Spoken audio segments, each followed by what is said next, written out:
ఈ కథ ఒక యథార్థ సంఘటన.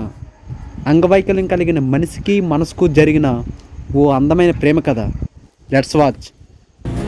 అన్య, నేను ఒక అమ్మాయిని లవ్ చేశాను రా.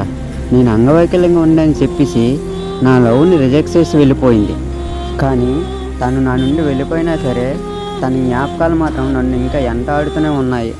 ఒకసారి అవి గుర్తొచ్చినప్పుడల్లా నాకు చనిపోవాలనిపిస్తుంది అన్నయ్య. సరే, నేను ఒక క్వశ్చన్ అడుగుతాను, దానికి ఆన్సర్ చెప్తావా? ఏంటది? సరే, ఇప్పుడు ఒక మనిషి చనిపోయాడు. అతను నీ రిలేటివ్స్ కావచ్చు, బయట వాళ్ళు కావచ్చు, నీకు తెలిసిన వాళ్ళే. అప్పుడు నువ్వేం చేస్తావు?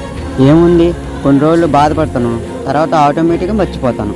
ఒక మనిషి చనిపోతే కొన్ని రోజులు ఏడ్చి మర్చిపోయే మనుషులు, అదే ప్రేమించిన అమ్మాయి మోసం చేస్తే జీవితాంతం బాధపడతారా? అంటే మనిషి సావు కంటే ప్రేమ అంత గొప్పదా?